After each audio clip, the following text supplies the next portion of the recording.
What is it? Apparently, we're not the only ones getting in the holiday spirit, she said, grinning at me. Someone's organized a shamrock scavenger hunt around town. That's right. Mrs. Brooks nodded. We found this clue on our way past the hardware store. It says, "A surprise awaits if you take the bait." I wrinkled my nose. What does that mean?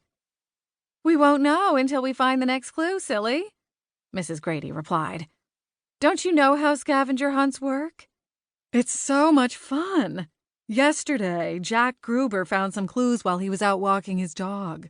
After 3 clues, he found an envelope with a gold coin tucked inside. Can you imagine? It was hiding under the park bench by the wishing fountain. And no one knows who's behind it?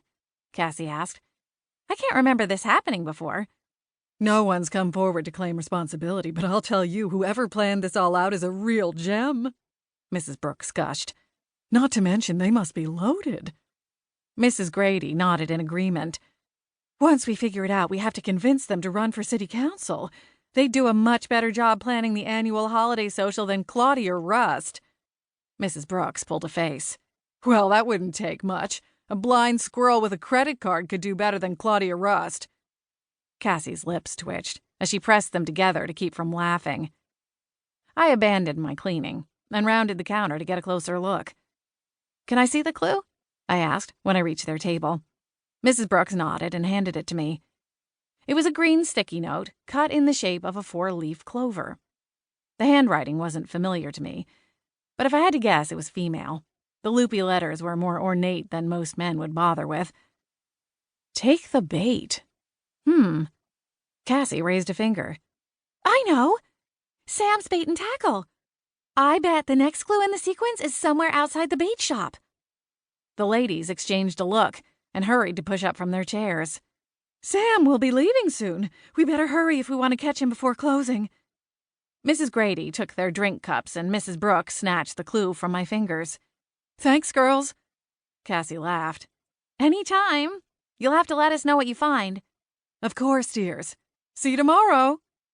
They shuffled excitedly for the door, and we watched them hurry down the sidewalk, whispering together with bright eyes.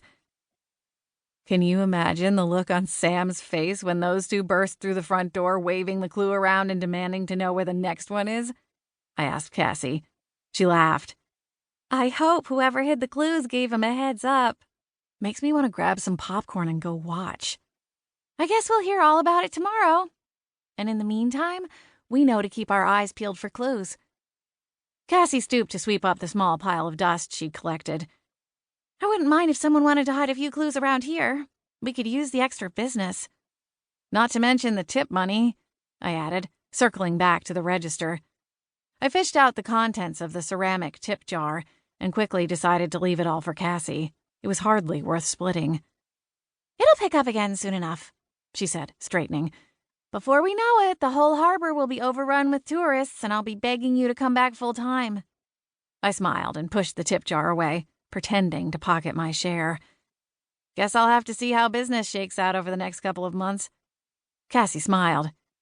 Considering your custom hair care products are sold out every time I go to the Emerald, I'd say you're in no danger of needing a full-time gig for the summer. She was right.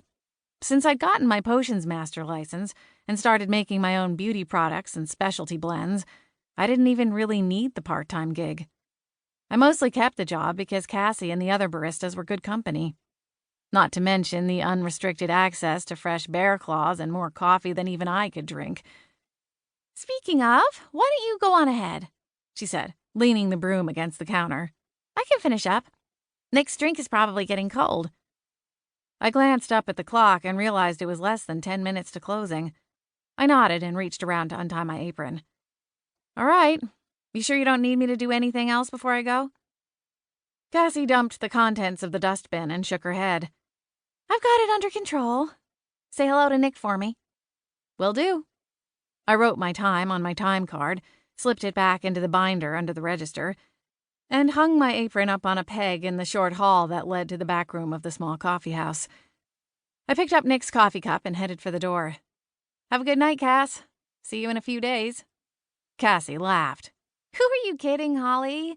You and I both know you'll be crawling in here tomorrow.